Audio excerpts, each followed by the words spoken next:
Palavra da Verdade, com Hernandes Dias Lopes. Todos nós estamos aqui pelo mesmo motivo. Queremos Deus.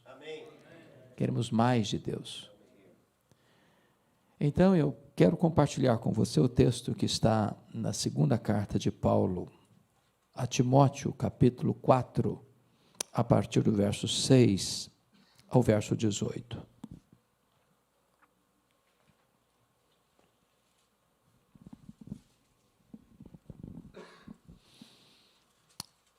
Segundo Timóteo 4, 6 a 18. Está escrito o seguinte. Vamos lá, todo mundo? Segundo Timóteo 4, 6 a 18. Não feche sua Bíblia depois da leitura. Preciso que você me acompanhe, tá bom? Quanto a mim, estou já sendo oferecido por libação, e o tempo da minha partida é chegado. Combati o bom combate, completei a carreira, guardei a fé. Já agora a coroa da justiça me está guardada, a qual o Senhor, reto juiz, me dará naquele dia. E não apenas a mim, mas a todos quantos amam a sua vinda. Procura vir ter comigo depressa, porque Demas, tendo amado o presente século, me abandonou e se foi para Tessalônica.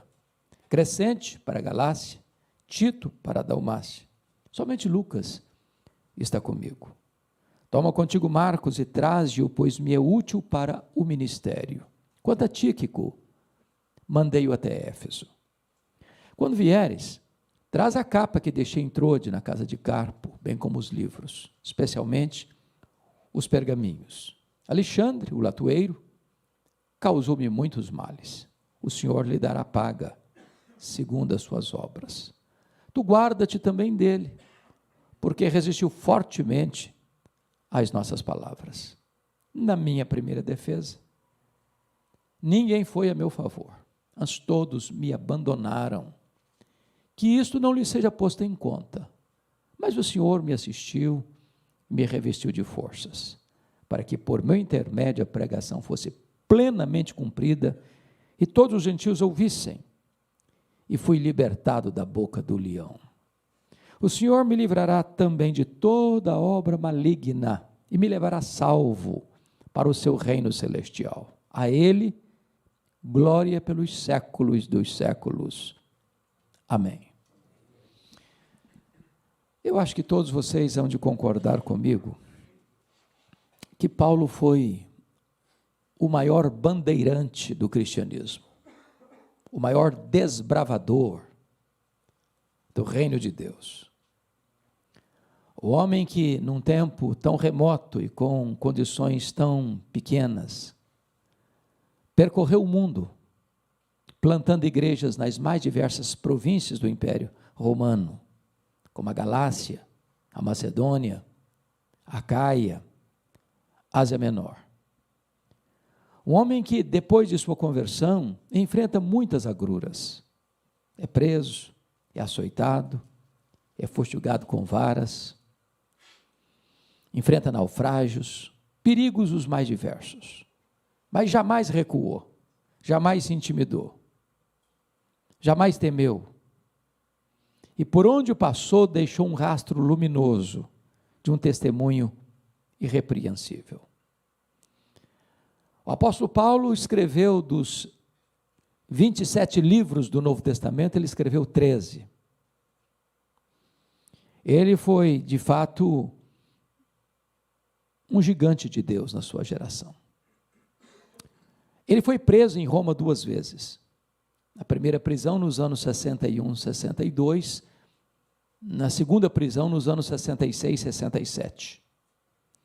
Na primeira prisão, ele estava numa casa alugada, com certas regalias até. Na segunda prisão, ele estava na masmorra Mamertina, um lugar úmido, frio, insalubre, de onde as pessoas saíam leprosas ou para o martírio. Na primeira prisão, quem estava por trás, orquestrando contra ele, eram os seus irmãos, os judeus. Na segunda prisão, quem estava por trás era a pesada máquina do Império Romano. Na primeira prisão, ele foi preso como um apóstolo, um pregador do Evangelho. Na segunda prisão, ele foi preso, acusado de ser um bandido, um criminoso, um malfeitor. Na primeira prisão, ele orou para sair e pediu oração para sair, e de fato saiu. Na segunda prisão, ele não ora para sair, nem pede oração para sair, porque já escreve esta carta como alguém já sentenciado à morte, no corredor da morte, aguardando o dia da sua execução. Ele vai dizer que, em virtude dessa prisão, dessa segunda prisão, e essa segunda prisão ocorreu porque exatamente no dia 17 de julho do ano 64, houve um crime horrendo no Império, a maior, mais poderosa, mais rica cidade do mundo, cidade de Roma, conhecida como a cidade eterna, na época já com mais de 1 milhão de habitantes, foi criminosamente incendiada. Não foi um incêndio qualquer, 70% da cidade ardia em chamas. Quando o incêndio terminou, 7 noites e 6 dias depois, ou seja, no dia 24 de julho do ano 64, dos 14 chamados bairros de Roma, 10 tinham sido destruídos. Os 4 bairros restantes, densamente povoados por judeus e cristãos, dão a Nero um álibi, que foi o verdadeiro incendiário, o imperador, que assistiu ao horrendo espetáculo do alto da Torre de Mecenas, tangendo a sua lira. E então, esses 4 bairros restantes, povoados por judeus e cristãos, dão a Nero um álibi para botar a culpa do incêndio nos cristãos, e começa um verdadeiro massacre. Faltou madeira para fazer cruz, tamanha quantidade de crentes crucificados. Quando não tinha mais madeira, os crentes eram amarrados em postes, cobertos de piche e queimados vivos, para iluminar as noites de Roma. A essas alturas, Paulo já era o grande líder do cristianismo no Ocidente. Ele começa a ser procurado, caçado, até que botam a mão nele, talvez em Trode, na casa de Carpo. Não deu sequer para pegar seus objetos pessoais, sua capa, nem sequer seus livros, muito menos seus pergaminhos, que eram cópias das Escrituras. E ele é jogado nessa masmorra, úmida, fria, insalubre. Ele vai dizer no capítulo 2, verso 9 desta carta, que ele está sofrendo até algemas como malfeitor. E eu fico imaginando a cena. Um homem da reputação de Paulo, sofrendo os fake news da época, os comentários de esquina de rua. Está sabendo da última? Como assim? Aquele grande pregador, aquele apóstolo famoso, está preso, é um bandido, é um criminoso, estava por trás do incêndio de Roma. Irmãos, isso é a mesma coisa que subir num alto de uma montanha e soltar um saco de penas, não se recolhe todas mais. A honra dele está sendo maculada, o testemunho dele está sendo manchado diante da opinião pública. Ele está preso como um malfeitor. Qual foi a consequência disso? No capítulo 1, versículo 15 desta carta, ele diz que em virtude disso, todos os da Ásia o abandonaram. Não alguns, não a maioria, todos. Quem eram os da Ásia? Seus filhos na fé. Os membros das igrejas que ele plantou direta ou indiretamente. Todos o abandonaram. Todos. Ele diz no capítulo 1, versículo 8 desta carta, que até seu filho, Timóteo, o mais íntimo colaborador de Paulo, estava com vergonha dele. Ele diz no capítulo 4, verso 16, que foi feita uma audiência, que ele chama de primeira defesa. Eu acho que todos vocês sabem que o direito romano é estudado até hoje, nas grandes universidades, que tratam dessa matéria do direito. E Roma deu a ele, a despeito dessa pesada acusação, o direito de se defender. Quando ele vai para aquela audiência, diz que ninguém foi a seu favor, antes todos o abandonaram.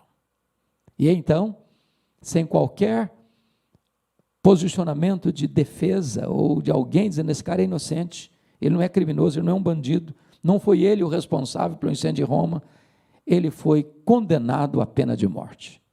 Ele era um cidadão romano, não foi crucificado como Pedro foi, porque era um cidadão comum, então ele foi condenado à pena de morte e foi degolado. É aqui, nesse corredor da morte já, que ele vai ensinar-nos alguns princípios que eu gostaria de partilhar com vocês. Porque a grande pergunta para mim é esta: se transporte para o lugar dele, o que você estaríamos sentindo se nós estivéssemos sendo vítimas de uma trama? Inocentes sendo acusados de um crime bárbaro. Não só acusados, mas jogados dentro de uma masmorra. Abandonados pelos amigos. Sentenciados a uma pena de morte. Aguardando no corredor da morte o dia da execução. Como é que nós estaríamos se nós estivéssemos nessa condição? Como é que um homem nessas condições tem ainda uma palavra para encorajar sua vida hoje, 12 de fevereiro de 2023? Que palavras esse homem ainda tem para fortalecer a nossa fé e encorajar o nosso coração? Eu gostaria então de trazer alguns princípios para nós. Primeiro, dê uma olhadinha no verso 9. O princípio que ele deixa aí para nós é esse: procura vir ter comigo depressa. O princípio é este: quando a crise bater à porta da sua vida, tenha a humildade de pedir ajuda. Não fique sozinho. Meus irmãos, a crise chega e chega para todos, e chega democraticamente. Quando a crise chegar, não enfrente essa crise sozinho. Peça ajuda. Peça ajuda. Na crise, a solidão é uma péssima companhia. Gente precisa de Deus, mas gente precisa de gente. Todos nós, irmãos, todos nós precisamos de um amigo. Um amigo, pelo menos. Um amigo. Não estou falando de colega, estou falando de amigo. Sabe o que é um amigo? Amigo é aquele que confronta você em particular e defende você em público. Amigo é aquele que chega quando todos já foram embora. Amigo é aquele que você pode ligar ou chamar: corra para cá, eu estou precisando de ajuda, vem estar comigo. Nós vivemos no meio da multidão, mas nós vivemos, via de regra, no território da solidão. Os homens são mais fechados do que as mulheres. Às vezes a gente está passando um baita de um problema, remoendo isso no coração. Você encontra um ombro amigo para dividir a carga, para pedir ajuda, para dizer: eu preciso de você, venha para cá, venha ter comigo depressa. Vocês todos têm ciência, por exemplo, de uma das crises agudas que atinge a igreja evangélica, não só no Brasil, aqui no Canadá, mundo afora. A quantidade de pastores que têm cometido suicídio. A pergunta que se faz: meu Deus, por que eu não encontrou sequer um colega, um amigo para abrir o coração? Para dividir o seu fardo? Para pedir socorro? Para pedir ajuda? Então não fique sozinho. Quem são seus amigos? A quem você recorre quando você está passando uma luta? Para quem você abre o seu coração? Com quem você divide os seus fardos, as suas cargas? Na crise, tenha humildade de pedir ajuda. Não fique sozinho. Esse é o primeiro princípio. Segundo princípio, veja aí comigo o versículo 10. Porque Demas, tendo amado o presente século, me abandonou e foi para Tessalônica. Segundo princípio é esse: quando alguém decepcionar você, não faça registros de mágoas. Põe o pé na estrada e continue caminhando. Irmãos, isso é um fato, não é uma possibilidade, é um fato. As pessoas vão nos decepcionar. E nós vamos decepcionar as pessoas. Isso não é se, é quando. A questão não é o que as pessoas fazem com você, a questão é como você reage a isso. A única coisa que ninguém pode tomar de você é o direito que você tem de fazer suas escolhas, tomar suas decisões, administrar os seus sentimentos. Viktor Frankl, e é um livro que se você não leu, eu recomendo fortemente a leitura, Em Busca de Sentido, de Viktor Frankl. Ele é um judeu, pai da logoterapia, que foi preso e passou muitos anos em Auschwitz, na Polônia, num campo de concentração, e sobreviveu.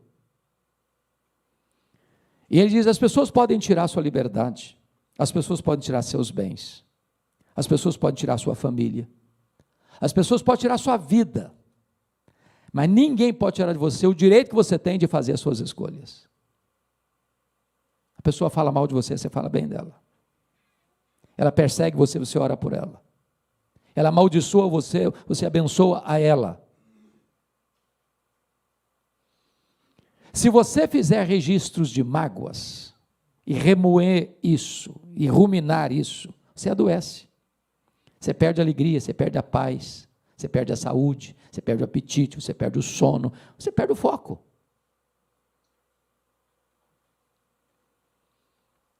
Então, se as pessoas abandonaram você na hora que você mais precisava de ajuda, se as pessoas viraram as costas para você quando você mais precisava de socorro, se alguém na caminhada da sua vida, num dado momento, decepcionou você, não faça registros de mágoas, não.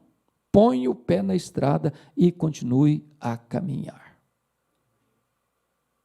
Porque se você estacionar aqui, se você ficar nessa estação da mágoa, da amargura, da revolta, isso paralisa os seus passos, isso congela a sua vida, numa estação de dor e de amargura. Prossiga, a vida continua, Deus vai restaurar suas forças, Deus vai restaurar seu ânimo, Deus vai restaurar sua sorte, você vai recomeçar, e Deus vai fazer milagres na sua vida daqui para frente. Terceiro princípio que aprendemos com Paulo, versículo 11, ele diz o seguinte, somente Lucas está comigo, traze contigo Marcos, porque ele me é útil para o ministério. O princípio que está por trás aqui é o seguinte, quando você se lembrar em algum dado momento da sua vida, que você ofendeu alguém, que você machucou alguém, com as suas palavras ou com suas atitudes, tome a decisão de perdoar e restaurar esse relacionamento. Eu só consigo entender o versículo 11 à luz de mais dois textos do livro de Atos. O primeiro deles é Atos 13:13. Diz que quando Barnabé e Saulo saíram de Antioquia da Síria para a primeira viagem missionária, o jovem Marcos, ou também conhecido como João Marcos, que era primo do Barnabé, acompanhou os dois missionários na primeira viagem. Mas em Perge da Panfilha, o Marcos abandonou os dois missionários e voltou para a casa da sua mãe em Jerusalém. Pergunta, por que o Marcos abandonou os dois missionários? A Bíblia não responde. Nós não sabemos. Podemos cogitar, e eu faço cogitações. Eu levanto três possibilidades. Eu acho que talvez uma pode ser expressão da verdade. Primeira possibilidade, o Marcos era muito moço, muito jovem, pensou que missões fosse turismo. Quando ele percebeu que não era turismo, se decepcionou, falou, não quero isso não, vou voltar para a casa da minha mãe. Segunda possibilidade, quando eles saíram de Antioquia, o líder da caravana não era o Saulo, não era o Paulo, era o Barnabé, primo dele. Em Pafos, o comando muda. Saulo deixa de ser chamado de Saulo para ser chamado de Paulo, e a partir dele é o líder da caravana. Ele deve ter pensado, não, sob a liderança do meu primo, eu tinha coragem de ir na liderança desse cara, não vou não. Terceira possibilidade, eu creio na terceira. Está escrito em Gálatas capítulo 4, que Paulo pregou o evangelho pela primeira vez na Galácia, entenda-se, Galácia do Sul, Antioquia da Pisídia, Icônio, Derbe e Listra, por causa de uma enfermidade física. Que enfermidade física era essa? A Bíblia também não responde. Porém, pressupõe, com muita possibilidade de acerto, que é a mesma coisa que ele se refere em 2 Coríntios 12:7, quando ele diz que, em virtude da grandeza das revelações que ele teve, de até ser arrebatado ao terceiro céu, foi-lhe posto um espinho na carne, mensageiro de Satanás, para lhe esbofetear, a fim de que ele não se ensoberbecesse. Que espinho na carne era esse? Muito provavelmente, era um problema de visão. Sabem por quê? Quando ele chega na Galácia, por causa da enfermidade física, para pregar pela primeira vez, os membros da igreja da Galácia gostariam e queriam até mesmo arrancar os próprios olhos para dá-los a Paulo. Não sabemos se isso aí é uma consequência da visão que ele teve lá no caminho de Damasco, que ficou cego. O certo é que Paulo, por exemplo, precisava de um secretário para escrever suas cartas. E no final ele pegava a pena para dar a saudação final: vede com que grandes letras eu vos escrevo. Ou até mesmo quando ele foi confrontado lá pelo sumo sacerdote, ele chamou o sumo sacerdote de parede branqueada. Parecia que ele via as coisas meio lusco-fusco. Agora preste atenção nisso. Não consta a Bíblia que ele saiu de Antioquia doente, mas consta a Bíblia que ele chega na Galácia doente. Então, a doença foi contraída no meio do caminho. E aí você vai estudar essa situação mais a fundo, você vai descobrir que onde o jovem João Marcos os abandonou, perto da Panfilha, era uma região alagadiça, pantanosa, com altíssimo incidente de malária. E possivelmente Paulo pega uma malária que dava uma dor de cabeça alucinante, afetando inclusive a visão.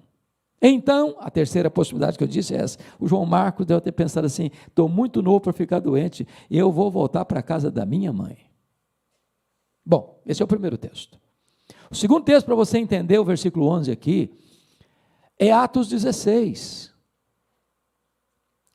36 a 41. Quando terminou o concílio de Jerusalém, Paulo chega para Barnabé e diz: Barnabé, vamos voltar, visitar as igrejas que nós plantamos, encorajar aqueles irmãos que nós ganhamos para Cristo, fortalecer aquela liderança. Barnabé disse: vamos, Paulo, eu estou animado. Só um detalhe, lembra do meu primo? O Marcos, eu estou querendo levá-lo conosco.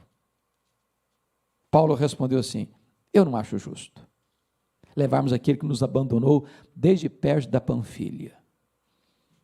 Agora, é óbvio que Lucas, o doutor Lucas, que era médico e historiador, quando registra essas palavras, o faz num linguajar polido. Mas não foi isso que aconteceu, não. Por que você sabe que não foi isso que aconteceu?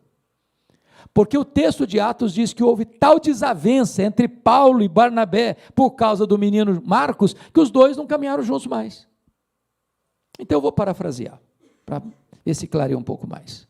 Eu acho que foi mais ou menos o seguinte: quando terminou o concílio de Jerusalém, que definiu os rumos doutrinários da igreja, Paulo, todo animado, chega para Barnabé e diz: Barnabé, que decisão sábia, que decisão sensata, que decisão segura que a igreja tomou. Agora, Barnabé, a teologia está boa, vamos voltar para a obra missionária, vamos lá. Barnabé, estou animadíssimo, Paulo. Só um detalhe: ô Paulo, você lembra do meu primo? Olha, é claro que eu me lembro, né, Barnabé?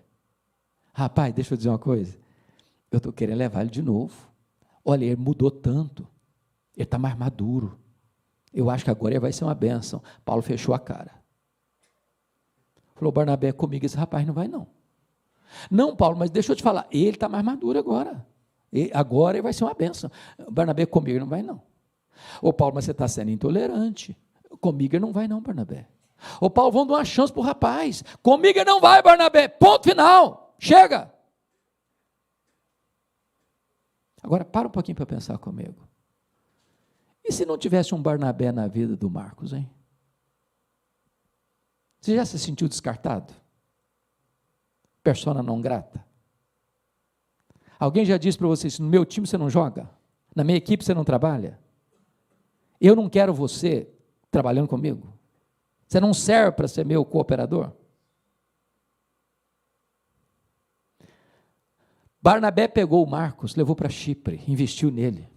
Mais tarde, Pedro discipulou Marcos. Marcos foi o primeiro evangelista a escrever. O primeiro evangelho a ser escrito não foi Mateus, foi Marcos. Claro, Paulo escolheu o Silas, profeta da igreja de Jerusalém, e Deus encaminhou a vida dele de uma maneira linda, maravilhosa, na sua rica providência, e agora Paulo está no corredor da morte, fazendo uma espécie de faxina na sua cabeça. Lembrou do Marcos. Aí escreveu para Timóteo: Timóteo, meu filho, quando você vier, você traz o Marcos aí, ele me é útil para o ministério. Que princípio nós estamos aprendendo aqui? Você nunca é tão grande como quando você é humilde.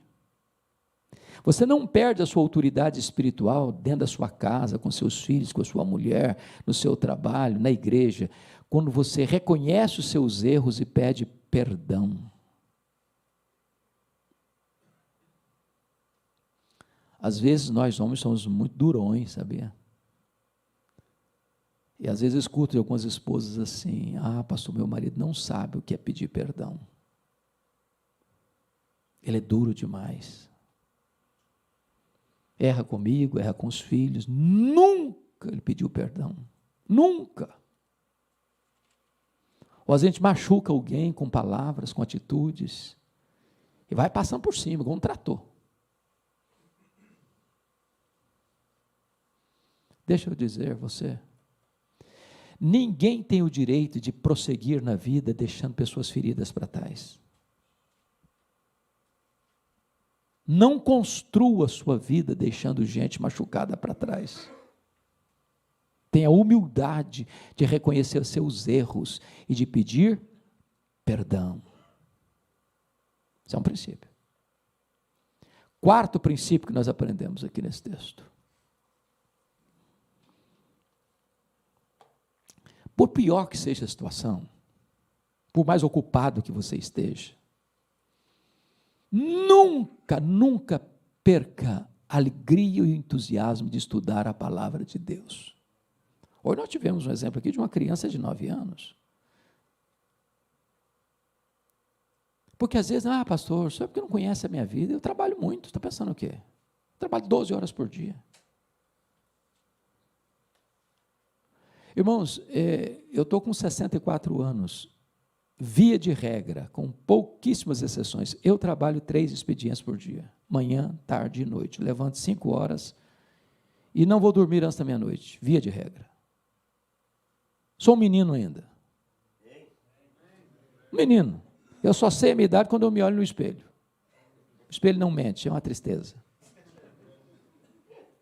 Então você nunca tem desculpa: não, eu estou ocupado, trabalho muito, estou cansado, Bíblia eu leio quando eu vou na igreja. E tem gente que nem Bíblia mais tem. Eu não tenho nenhum problema com a Bíblia que eu gosto e uso. Mas deixa eu fazer uma brincadeira com vocês. O Arival, pastor lá comigo em Pinheiros, ele é muito engraçado e ele tem o dom do humor. Tem coisa que ele fala que se eu falar é um escândalo. Na boca dele fica bem, todo mundo ri, ninguém fica com raiva, é uma maravilha. Há poucos dias eu disse na igreja: meus irmãos, Bíblia de papel, que você anota, você risca, bota lauzinho assim, bota data, é espada. Agora esse negócio de Bíblia, só no celular, é só canivete. Só canivete. Você precisa ter uma Bíblia. Você anotar. Sentir o cheiro do papel. Quando ele diz assim no verso 13: quando você vier, meu filho, traz aí a minha capa, os pergaminhos, meus livros, os pergaminhos. O pergaminho eram as cópias da Bíblia. Agora, preste atenção que o cara está numa masmorra escura, o cara está velho, o cara está doente, o cara está acusado injustamente, o cara está abandonado pelos amigos, o cara foi condenado à pena de morte, o cara está no corredor da morte, o cara está aguardando a hora da execução, e ele quer estudar mais a Bíblia, está morrendo e quer estudar mais. Tem gente que vive a vida inteira e não estuda nada.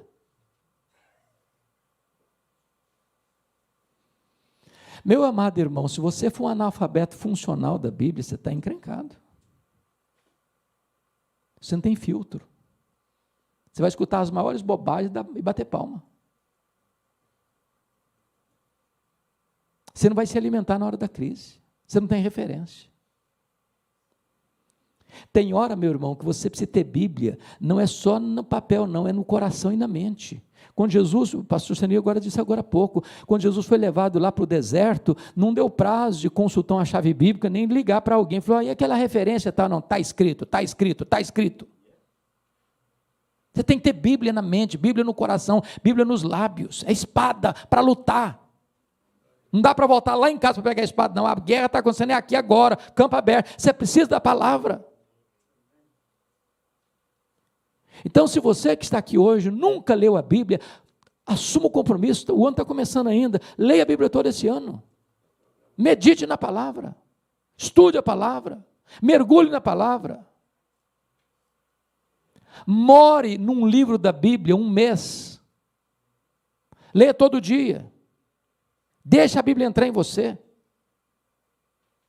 Porque se você não tiver Bíblia, querido, os valores do mundo vão entrando e você não vai ter elementos para educar seus filhos, seus netos, você vai ficar perdido. E se você ficar perdido, e os seus filhos, para onde vão? Quinto princípio, que nós aprendemos com Paulo nesse texto. Por favor, observe isso comigo. Quando as pessoas deliberadamente fizerem mal contra você, deliberadamente, tome a decisão de perdoar. Olha o versículo 14.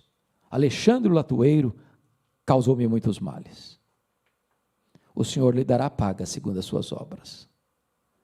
Dizem os estudiosos que foi esse Alexandre, o latoeiro, que delatou o apóstolo Paulo, resultando na sua segunda prisão, no seu consequente martírio.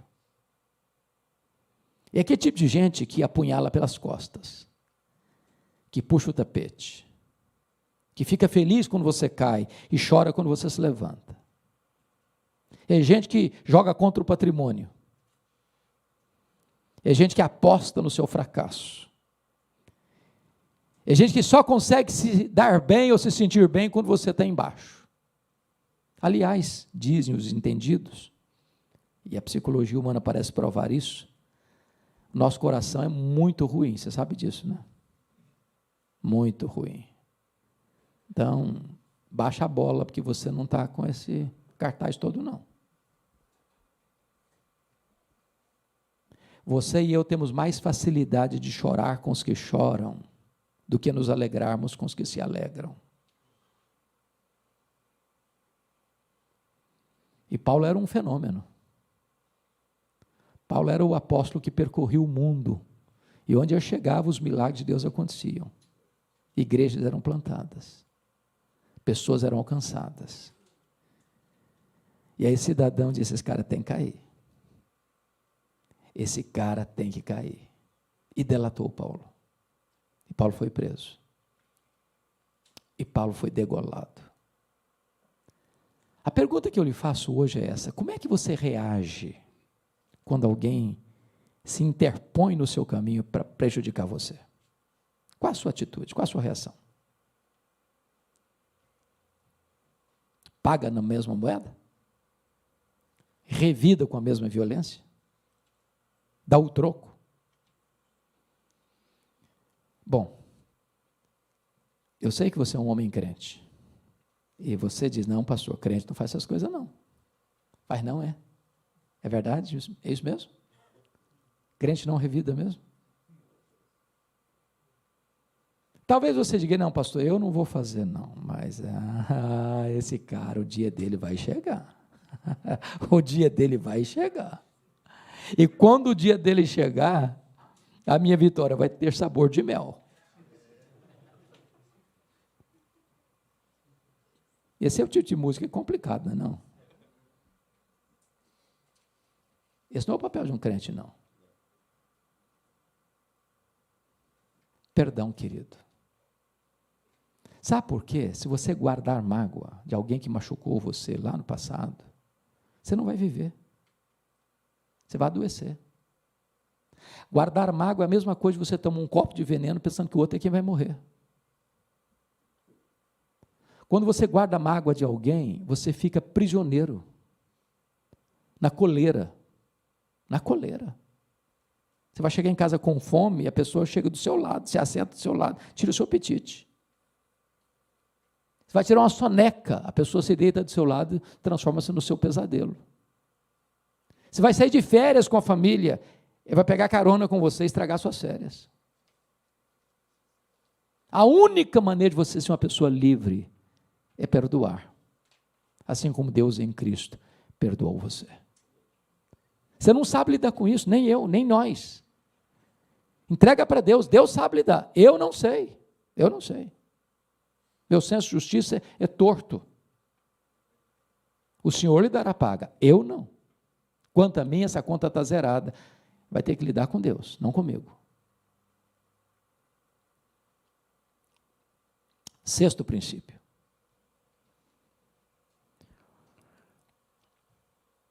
Olhe comigo no versículo 21, que nós não chegamos a ler, mas vale a pena ler agora. Está escrito assim: apressa-te a vir antes do inverno. E o princípio que Paulo está dizendo aqui é o seguinte: eu já tinha dito no versículo 9, procura vir ter comigo depressa.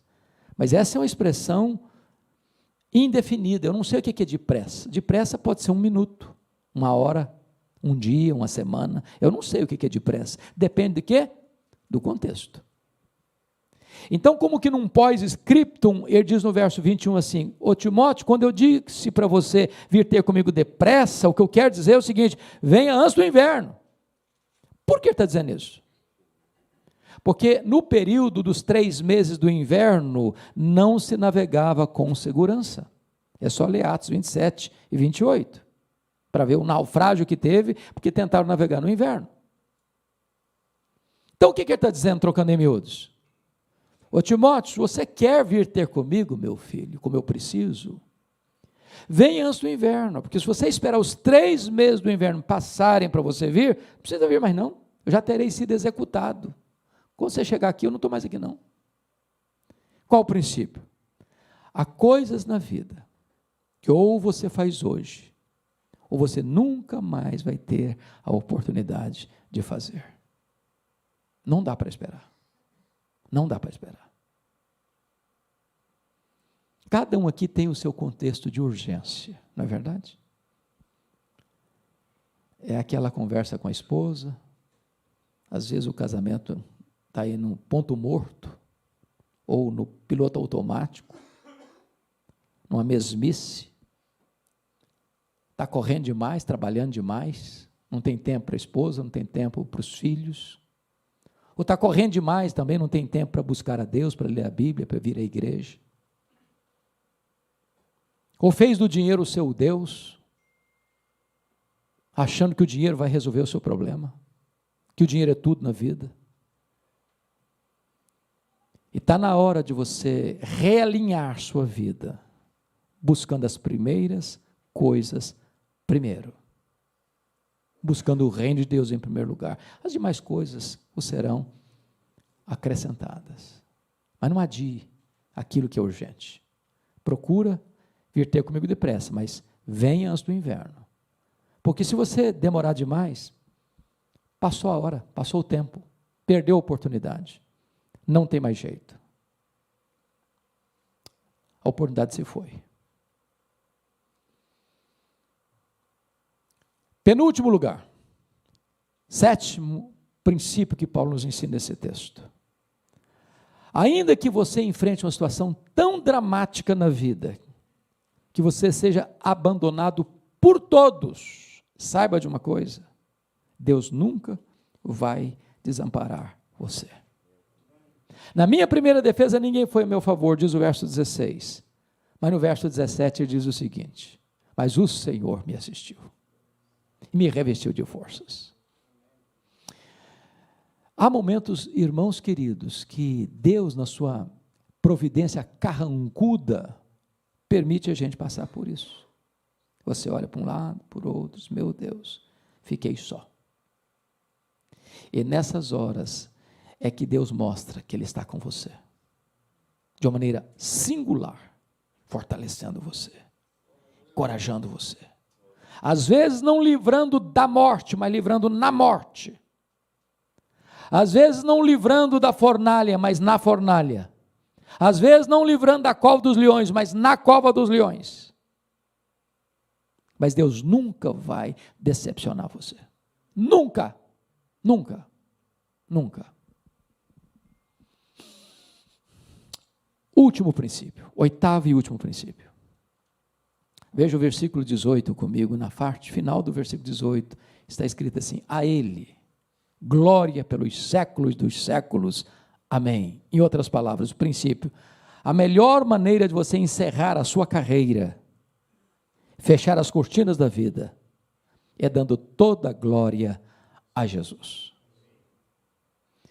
Não a nós, Senhor, não a nós, mas ao teu nome da glória, porque dele e por meio dele e para ele são todas as coisas.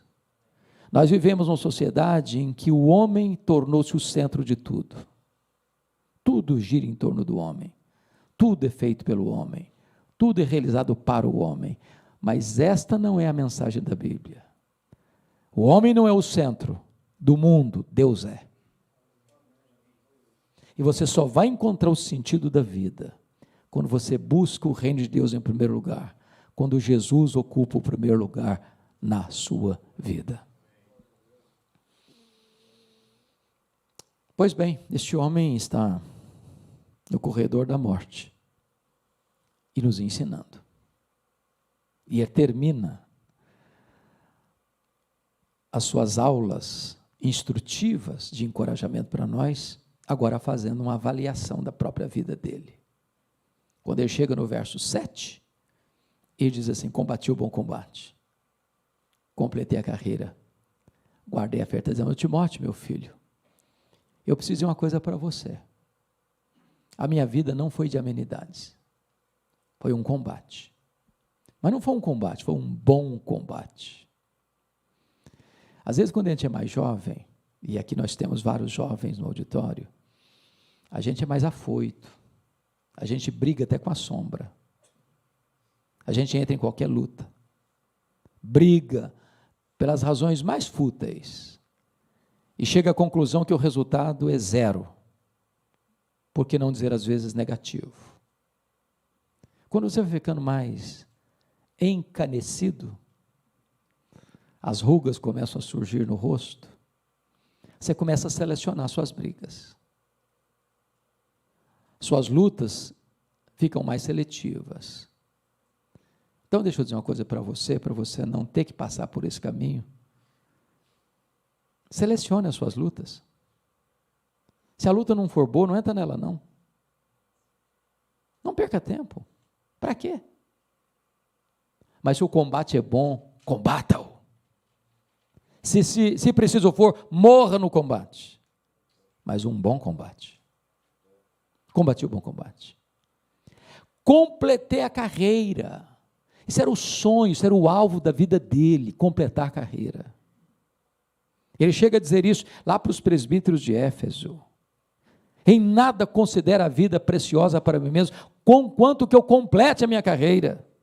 Agora, completar a carreira não é um projeto de vida, agora é um testemunho de vida. Eu completei a carreira.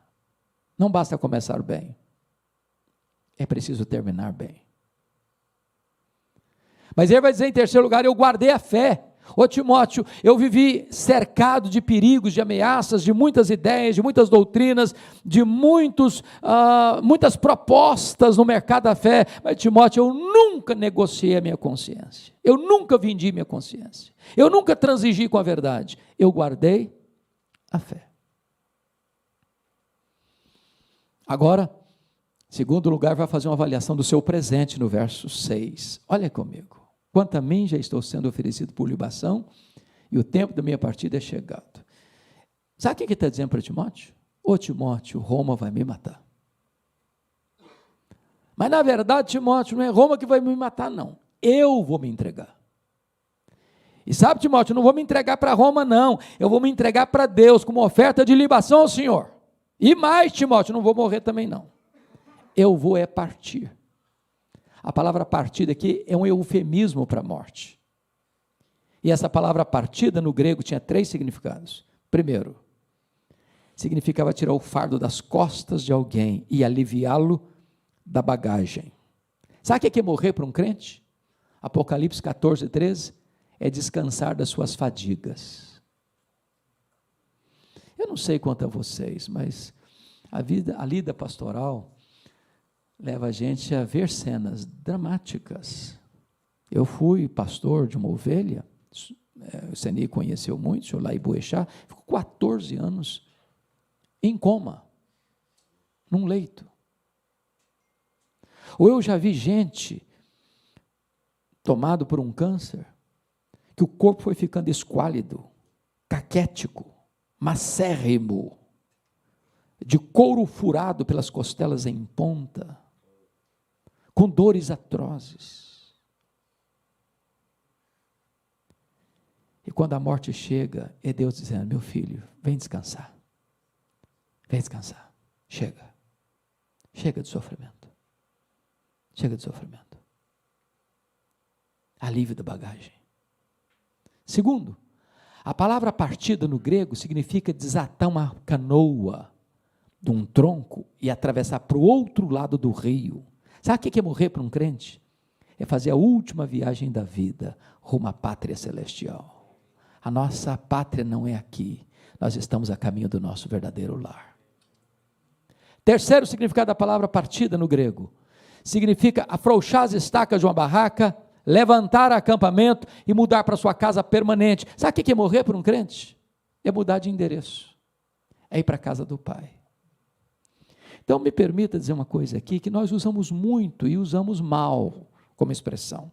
É comum dizer assim: ah, pastor, esse ano foi tão difícil para mim, perdi meu pai, perdi minha mãe. Às vezes, de uma maneira tão fora do natural, eu perdi meu filho, eu perdi minha filha.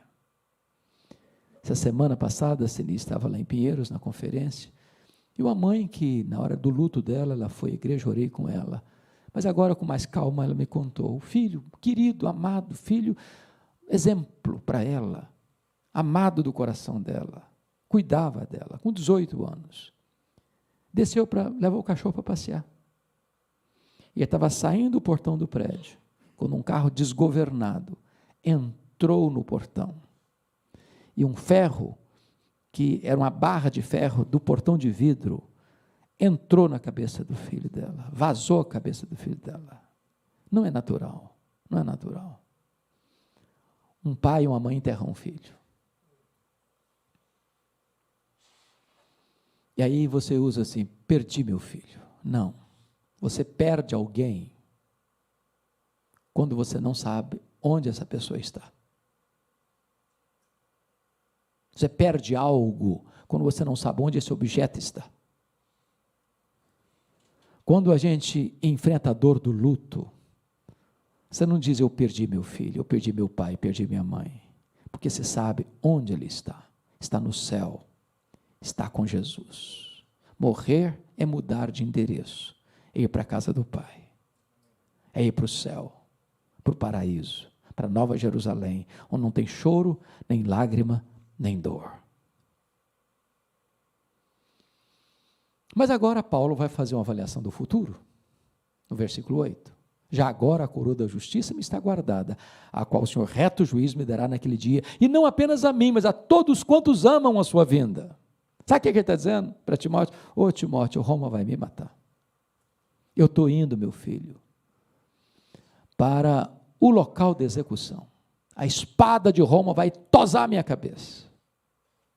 Mas pensando melhor, Timóteo, eu estou indo, na verdade, para um outro lugar, porque o juiz da terra me condenou à pena de morte, mas o reto juiz, diante de quem eu e todos vamos comparecer, já me declarou justificado.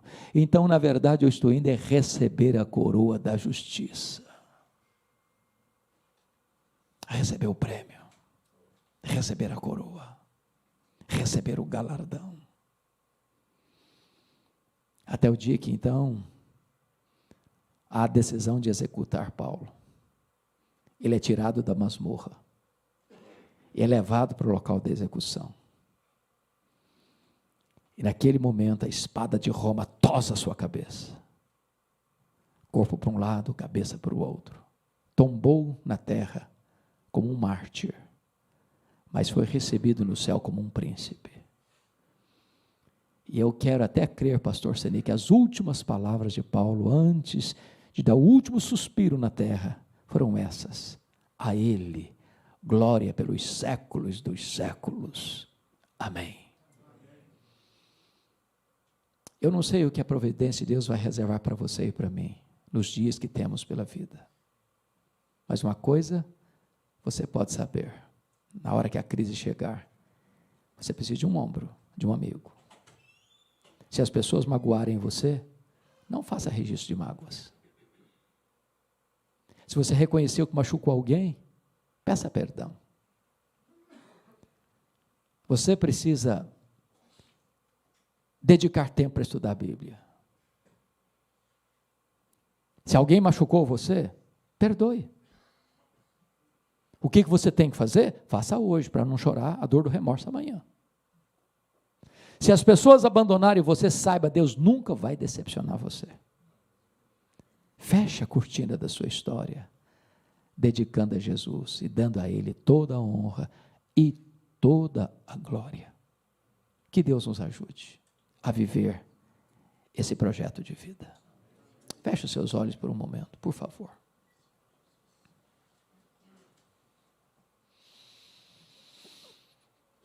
Você pai, você avô, você filho, você neto, você irmão, você tio. Hoje Deus confronta você e a mim com a sua palavra. Você não é o que você fala, você não é o que você sente, você não é nem o que você decide, você é o que você faz. Quem sabe hoje Deus está falando com você, para você ser um melhor homem, um melhor marido, um melhor pai, um melhor avô, um melhor trabalhador, um melhor crente, um melhor servo do Senhor Jesus. Desculpas não podemos dar, porque Paulo estava velho, pobre, cheio de cicatrizes, acusado injustamente, abandonado pelos amigos, rejeitado pelas pessoas mais próximas, no corredor da morte. E ele nos dá tantos exemplos de uma vida plena, maiúscula. Então hoje, meu irmão, se você quer colocar a sua vida nas mãos desse Deus e viver o projeto dele, eu quero orar em seu favor. E aí onde você estiver, se você quer assumir esse compromisso com o seu Deus, ponha-se em pé onde você está, e eu vou orar por você, em nome de Jesus.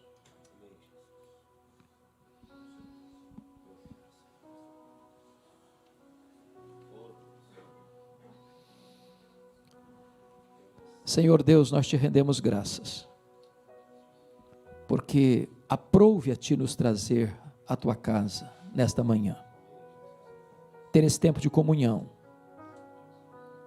deixarmos nossa casa, nosso conforto do lar, para vir aqui, para ter um tempo de refeição em conjunto, e nos assentarmos aos pés do Senhor Jesus para receber a instrução da Tua palavra. Deus, aplica esta palavra ao nosso coração.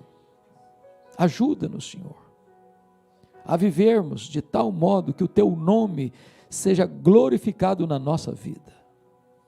Livra nossos pés da queda. Livra o nosso coração de ansiedade.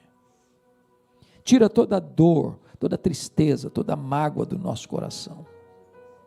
Ajuda-nos a perdoar, a pedir perdão.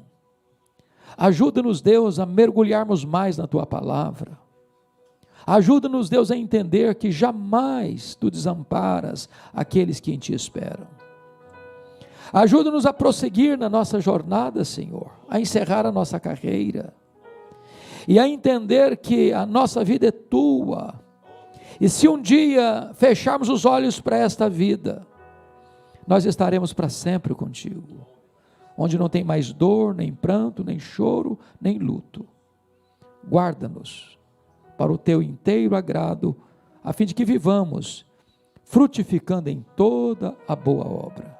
Oramos em nome de Jesus, a razão da nossa vida. Amém. Amém.